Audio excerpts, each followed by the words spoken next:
Hello everyone, welcome once again to Warrior of Compassion's Reflections and our study.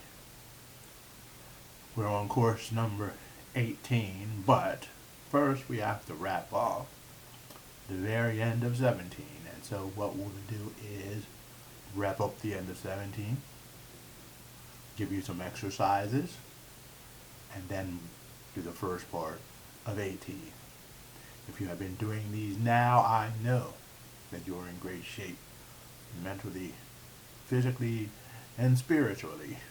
And if you would like, you can start teaching these lessons to other people by now. So we pick up with the readings that we left off on last time from Ed Hutchinson. Readings that come from the teachings of the Shaolin.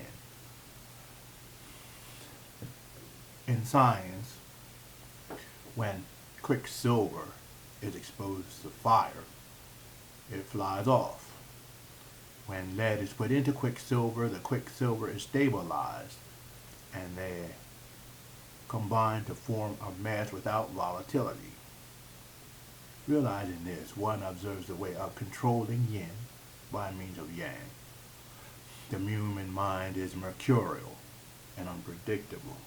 It gives rise to emotions about what it experiences and stirs up confusion after exposure to external influence. This is like the quicksilver flying off when exposed to fire. If the mind of cultivation is always present, warding off danger, and one is always aware, then the human mind has no room to arise. This is like quicksilver being stabilized by lead. If you then go on to work diligently while increasing the positive energy of the mind, while reducing the negative energy, increasing and reducing until no more increase or reduction is possible, then you will have achieved the way of perfection. The seed of realization is then in your hands, and with it, you can become a sage. At this point, the foundation of essence and life is established. If you go on to do the advanced work, you will surely attain profound self-realization. If you plant wheat, you get wheat. If you plant flax, you get flax. Flax does not produce wheat. Wheat does not produce flax. The seeds are different. Realizing this, observe. This is the way of cause and effect in action. If a person's thought is good, their actions and deeds are good, so they will surely receive blessings. If a person's thought is bad, their actions and deeds are also bad, so they will surely bring on misfortune. Good and bad thoughts are the cause of events, bringing on blessings or misfortune or the effect of events. When there is cause, it will surely have an effect. It cannot be that the fruit of a good seed is not good, nor can it be that the fruit of bad seed is not bad. The consequences of good and bad are like shadows, following form, certain and invariable. It is simply a matter of choosing between planting good and planting evil, distinguishing what is good and what is bad. Therefore, the superior person considers the beginning when they do things. Being careful about things in the beginning, they are able to complete them in the end. When a peach tree is old, graft on a young branch and it will bear peaches. When a plum tree is old, graft on a young branch and it will again bear plums. This is because even when the tree is old, it still has energy in its roots. When you realize this, observe the way of grafting when people grow old. People age because they indulge in emotions and passions. 100 worries affect their minds. Myriad affairs weary their bodies, expending their vitality, exhausting their spirit. They take the false to be real and take misery for happiness. Their living potential is cut away to the point where it nearly perishes entirely. Their nature is disturbed and their life is shaken because the root is unstable. They grow old and die. This cannot be attributed to fate, for they bring it upon themselves. If people know enough to regret their errors and change, cut off emotional entanglements, get rid of addictions to intoxicants and possessions, look upon work and status as just clouds, regard habits and power as like bandits and enemies, everything will be empty for them. They will not be attached, concentrating the energy like a baby, storing vitality and nurturing spirit, getting rid of illusion, returning to reality, fostering the growth of the root at all times, walking every step on the right path, increasing true thought and diminishing false thought, truly sincere within and without, integrated with the design of nature, they can thereby be rejuvenated. This is like the way of grafting a young branch onto an old tree. The sage said, even at the age of 80 or 90, as long as you have one breath left in you, restoration is possible. This is true. The crane is good at nurturing the spirit, so it lives a long time. The tortoise is good at nurturing its energy, so it can survive long time without food. When you realize this, observe the prolonging of life. If people are able to lowly humble themselves, being sincere, not wasting energy, but nurturing energy, then they will be filled with energy. If people are free from rumination and have few desires, they are not overtly ambitious, they do not belabor their spirit, but they maintain their spirit, and their spirit is complete. When energy is full and the spirit is complete, the root is stable and the foundation secure. Thus you can extend your lifespan, prolonging life without deterioration. The crane and the tortoise live long, even though one only keeps its spirit complete and the other keeps its energy complete. How much more so when spirit and energy are kept complete? How can you fail to live long? Water freezes into ice when it is cold. Ice melts into water when it is warm. What I realize, as I observe this, is the way of becoming either a sage or an ordinary person. At first, human nature is good. There is originally no distinction between the sage and the ordinary person. It is because of the energy of accumulated habits there comes to be a difference between the sage and the ordinary person. If one practices what is good, one does not lose the divine bestowed nature and thus becomes a sage. If one practices what is not good, one loses the divinely bestowed nature and thus becomes ordinary. If those who are not good know enough to change their ways and to turn from error to goodness, get rid of perversion, return to rectitude, and fill themselves with goodness, they can restore the divinely bestowed nature, and even though they have been ordinary, can become sages. If those who are originally good do not know enough to be careful and prudent, and instead become affected by external influences and become habituated to what is not good, they lose their divinely bestowed nature, and even though they have been sages, they become ordinary people. Those who are good are like water. Those who are not good are like ice. The fact that sages can become ordinary people and ordinary people can become sages is like the fact that water can become ice and ice can become water. Therefore, the path of great learning lies in the quality of enlightenment and in testing and resting in the ultimate good. When the roots of a tree are deep, its leaves naturally flourish. When the source of the stream is abundant, it flows naturally and extends far. This is the way it is with that which has a basis. Realizing this, one observes the way of preserving and maintaining the fundamentals.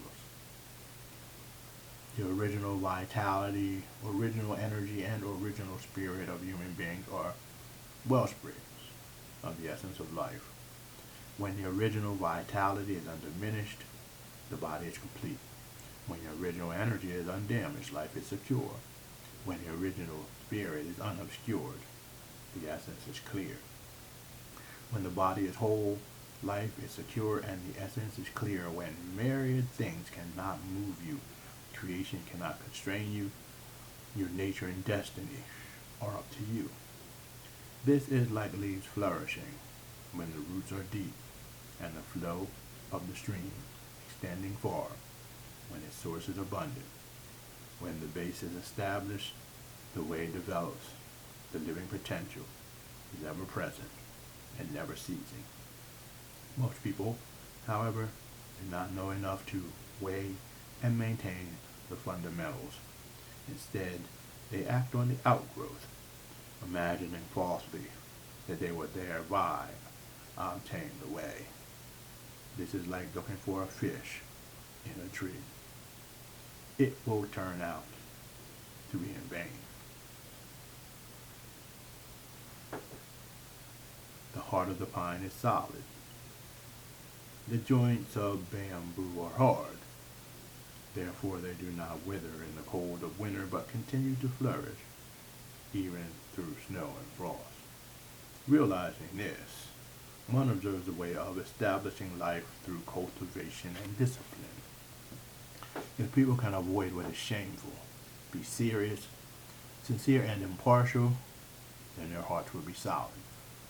When the heart is solid, one cannot be corrupted by wealth or status.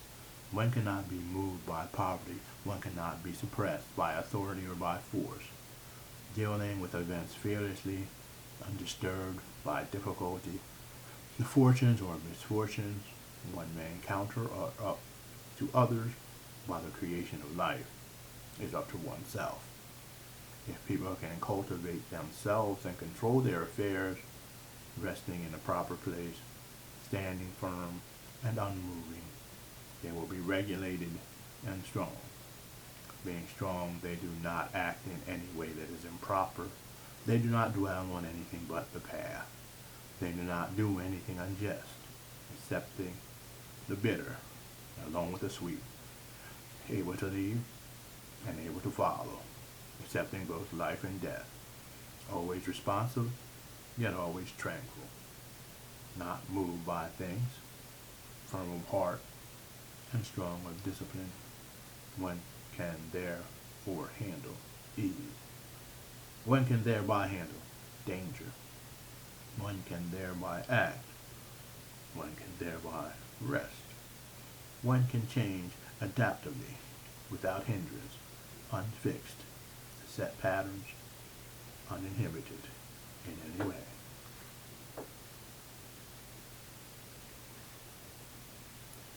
When wood is exposed for a long time, it rots. But if it is fired in the charcoal, it would never rot. Water and earth combine together and make clay, which dissolves in the rain. Fire it to make a brick, and it will last indefinitely. Realizing this, one observes the way of firing to cultivate reality. The reason people are not able to obtain the way is because they have not been fired in the furnace of creation. If one walks with every step on the ground of reality in the furnace of creation, experiencing everything that comes along, being in the doorway of life and death without wavering, like gold that becomes brighter, the more it is fired, like a mirror that becomes clearer, the more it is polished, fired and polished into a state of ground brightness, cleanness, and freedom, where there is neither being non-being, where others and self all become one, then one will naturally, physically, become the sublime and merge with the past and reality. This is like wood and clay, passing through fire to become coal and brick, never to decay. Water is cool. Fire is hot. When fire rises and water descends, water and fire are in different places and cannot offset each other. If water rises and fire descends, then that which is hot does not flame, and that which is cold becomes warm.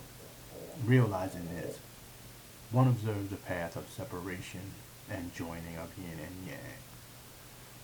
The yang energy in people is firmness, without restraint, turns to aggressiveness, like fire rising. Yin energy is flexible. Flexibility without support becomes too weak, like water descending. When strength and flexibility do not balance each other, solitary yin cannot give life. Isolated yang cannot foster growth, so the living energy ceases. If one is firm without being aggressive, using firmness with flexibility, that is like fire being below. If one is flexible without being weak, supporting flexibility with firmness, that is like water being above. When firmness and flexibility are balanced, yin and yang are in harmony. Essence and sense merge. Water and fire offset each other. This is called the inversion of water and fire. Inside every melon are seeds. Inside every seed is the germ. The germ is twofold, and within those two parts there is a single heart. Their heart is the point of living potential. This growth of a melon all comes from this. This is the heart of heaven and earth. Realizing this, one observes the way of living potential of yin and yang. Only when yin and yang join is the germ of humanity, and that is the germ of humanity that encompasses the heart of heaven and earth. If yin and yang does not combine, there is no germ of humanity. Without the germ of humanity, there is no heart of heaven and earth. The heart of heaven and earth is the basis of all ongoing growth. Those who attain this heart, become sages. Those who lose this heart become less than ordinary. They become animals, even demons. Whether one has this heart or lacks it is all a matter of whether yin and yang are separated or united. If the seeker blends yin and yang without partiality or bias, ending up with the right balance, then the heart of heaven and earth reappears. When the heart of heaven appears, whatever is there is the way. Whenever one walks and wherever one walks is reality. The mainspring of creation is in one's own hand. Murky water is turbulent. Let it settle, and it clears. A dust mirror is dim. Clean it, and it is bright. Realizing this, one observes the way of clarifying the mind and perceiving its essence. The reason why people are not clear and their natures are not stable is because they are full of cravings and emotions. Add to this a lifetime of mental habits, acquired influences polluting the mind, their outgrowth, clogging up the openings of awareness. This is like water being murky, like a mirror being dusty. The original true mind and the true essence are lost, and the feelings and senses are unruly, subject to all kinds of influences, taking in all sorts of things. If one can suddenly realize this, change directions, washing away the pollution, gradually removing a lifetime of biased mental habits, wandering thoughts, increasing the strength with persistence, refining away the dross until there is nothing more to be refined. When the slag is gone, the gold is pure. The original mind and fundamental essence will spontaneously appear in full. The light of wisdom will arise, and one will clearly see the universe as though it were in the palm of the hand, with no obstructions. So there you are. The Shaolin taught these contemplations as stepping stones to spiritual awareness. Once again, you don't need to consciously cultivate the mood of these attribution lessons. You only need to be exposed to them to notice the seed that you are planting. Read them a few times or listening to them a few times will be very helpful. Meditate on them one by one until you can understand completely what they are saying. This month's exercises, please try doing holding the ball again for 20 minutes this time. Continue to do your Tonglen, or you may want to experiment with other forms of meditation. One other form is breathing in the positive and exhaling the negative, which is the opposite of Tonglen, or you can try something called Shabda Yoga. Shabda Yoga comes from the Nada Yoga tradition. It is known as the Yoga of Sound. Nada Yoga has been developed for the last 3,000 years in India. Instruments and breathing techniques and the sound of the chants and music soothes the nervous system and opens one for a connection with the divine, God, Goddess, or whatever you want to label the divine. If you are interested in Nada Yoga, you may purchase a CD called Shabda Yoga by Russell Paul, an Indian musician and a teacher and mystic. It will provide you with the music and words to the chants that you can learn just by sitting, listening, and repeating. Nada Yoga is very powerful and can change your life. Above all things, learn to be at peace. There are very few things that we can do to change major things in the world. It is very difficult to thwart the ignorant and the violent in this world. We can, however, cultivate those who are loving, kind, and just, and move them to work within their communities in order to create a better place, in order to create the seeds that may someday create fruit that will choke off all of the weeds mentioned previously as the violence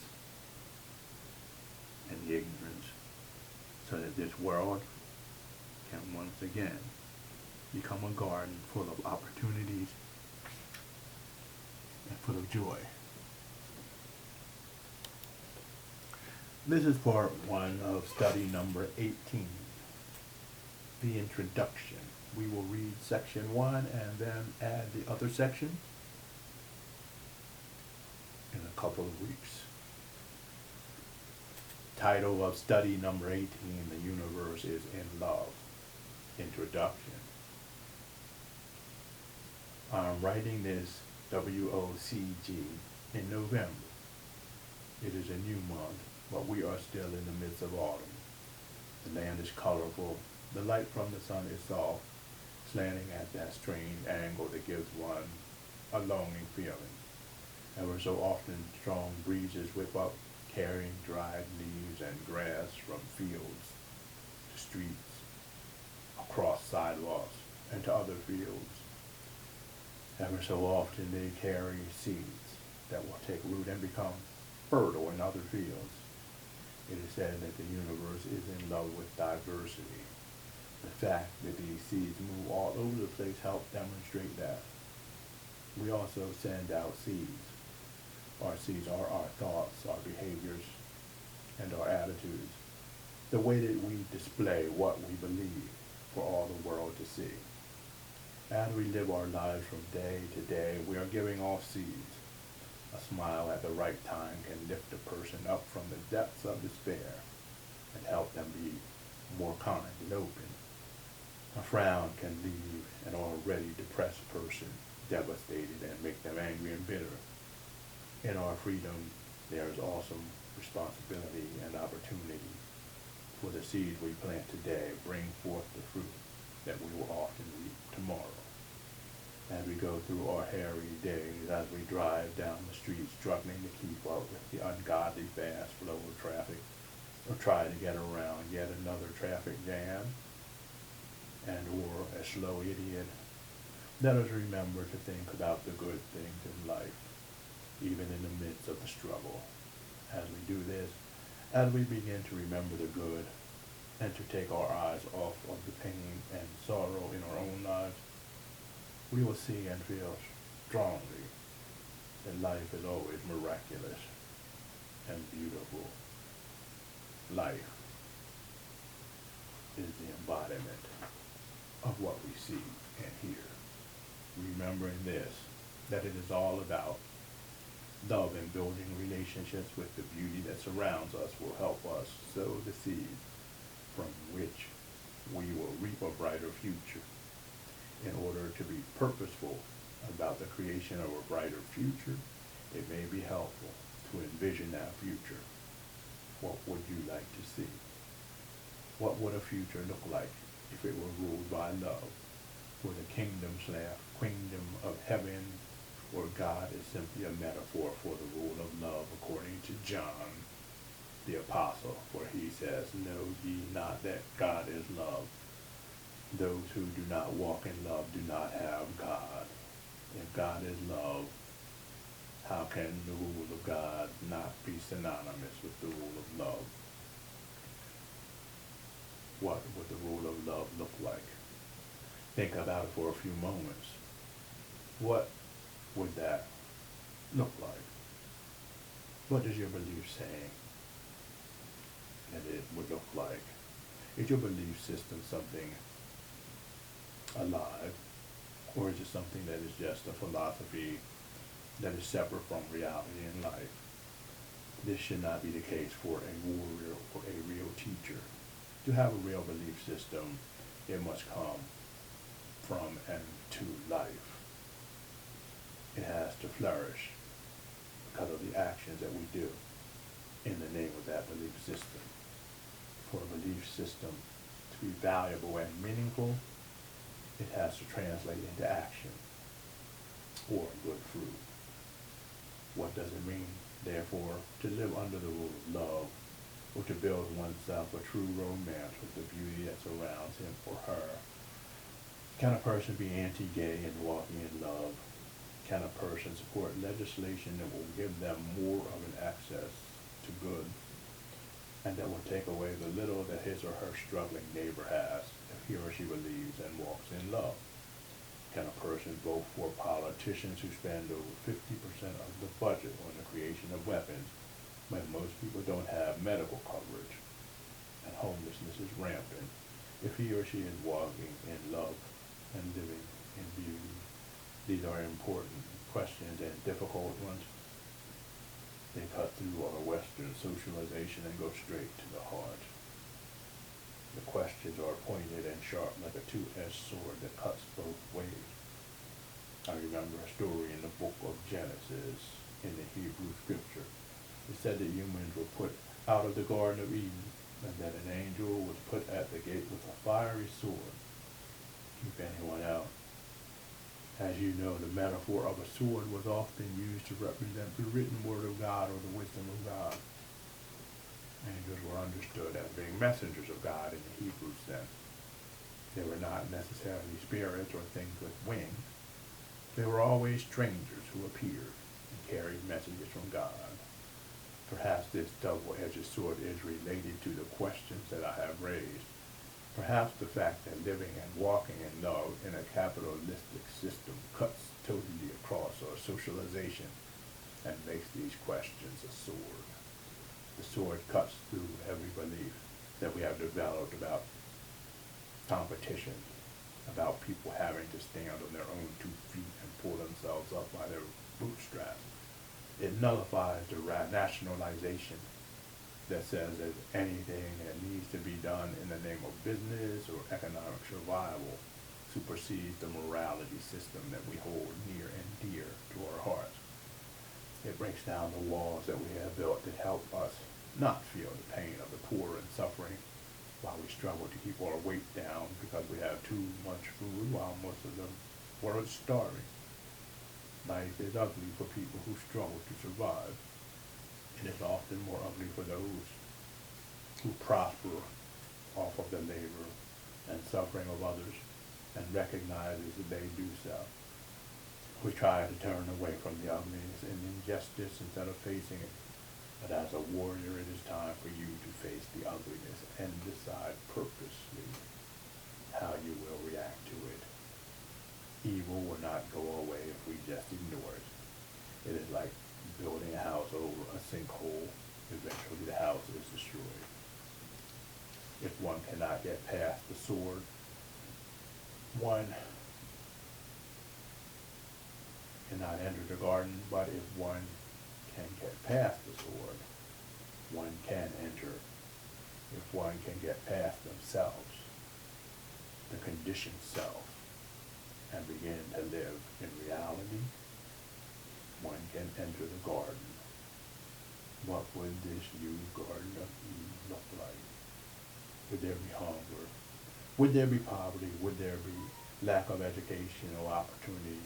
Would a small percentage of people own most of the land? Would industry move from place to place in order to attain more profit while leaving towns, cities, and regions that depended on them for their livelihoods devastated? The questions are hard. The answer to these questions are no. Who can hear this, however? Can you hear it? If you cannot, to what goal in life are you working? What are you teaching?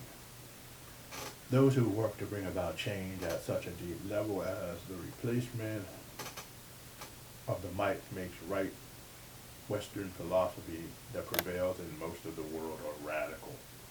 Only one who wants to create a society that is actually ruled by justice and love is radical, according to many of the people that we speak to. A radical means bringing about change at the root. People who want to bring about change at the root belief of our system are radicals. Those who want to maintain the system and to provide sustenance for the disenfranchised while maintaining the appearance and philosophy of love and justice are liberals. They want to maintain their place in the system or move up and help those right below, as long as the ones below never move up to threaten their power. This is liberalism. As you continue these lessons, I think that it is important to decide which way you want to go. Which way of life will you be a part of? What do you want to pass on to your descendants? For what part of yourself will you be remembered? My philosophy and the way of life is that the compassionate radical is what to cling to. I work for change in this world at the root, realizing that it will take much time and much energy. I work for transformation in a responsible way, knowing fully well that I am in a long line of people from the past who have made this world a better place. As I work as a compassionate radical, I also realize that people like myself, those who have been radical, even though some mistakenly refer to themselves as liberals, are the ones who have maintained this society.